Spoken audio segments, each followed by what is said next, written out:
Sylhet battalion বা 48 BGB দীর্ঘদিন ধরে অত্যন্ত সুনামের সাথে আমাদের সীমান্ত সুরক্ষা, চোরাচালান বিরোধী অপারেশন এবং আইন শৃঙ্খলা রক্ষায় অবদান রেখে যাচ্ছে।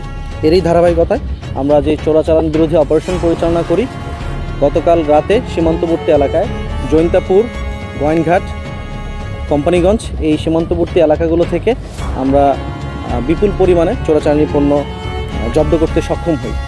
এর মধ্যে একটা বড় চালান ছিল গতকালকে জৈন্তাপুরের চিকনাগুল এলাকা থেকে সেনাবাহিনীর সহায়তায় আমরা বিপুল পরিমাণে পেঁয়াজ, ভারতীয় পেঁয়াজ যেটা রাজস্ব ফাঁকি দিয়ে আমাদের দেশের অভ্যন্তরে প্রবেশ করছিল, সেটা জব্দ করতে সক্ষম হই।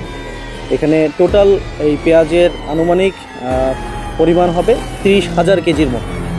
আপনাদের জ্ঞাতার্থে জানাচ্ছি, গত অগাস্ট মাস থেকে মূলত এই পেঁয়াজের এই অবৈধ পাচারটা শুরু হচ্ছিল এবং আমাদের বিজিবি বর্ডার গার্ড বাংলাদেশ আমরা সর্বতোভাবেই আমরা এটার পাচার প্রতিরোধে আমরা চেষ্টা চালিয়ে যাচ্ছিলাম।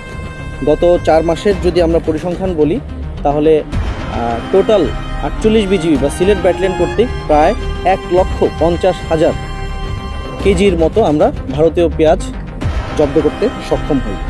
এর সাথে গতকাল রাতে আরও কিছু আমরা চোরাচালানি পণ্য আটক করতে সক্ষম হই। এর মধ্যে রয়েছে ভারতীয় জিরা এবং অন্যান্য কসমেটিক্স আইটেমস আমরা আটক করতে সক্ষম হই।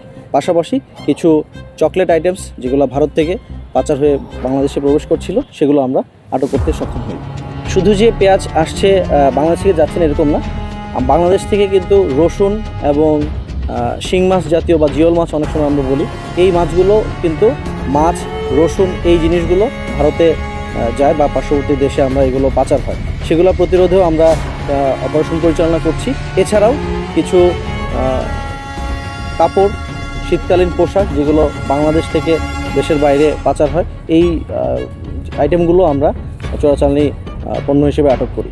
হিরন আরও মিনারেল ওয়াটার মাত্র 50 পয়সায় প্রতি লিটার। প্রথমত মাদকের ব্যাপারে যদি বলি, মাদকের ব্যাপারে আমরা অত্যন্ত কঠোর, কোনোভাবেই যেন মাদকটা আমাদের দেশের অভ্যন্তরে প্রবেশ না করে।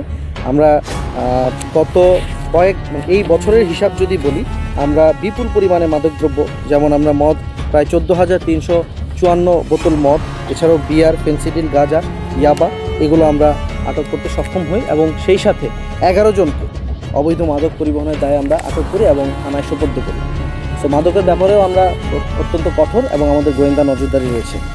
যদি অস্ত্রের ব্যাপারে বলি, অবৈধ অস্ত্র 48 বিজিবি কর্তৃক গত কয়েক মাসে আমরা 2টি রিভলভার, বিদেশি রিভলভার, বেশ কয়েকটি এয়ারগান, 5টার মতো এয়ারগান, কিছু হাই এক্সপ্লোসিভ এবং 2টি ডেটোনেটর আমরা আটক করি।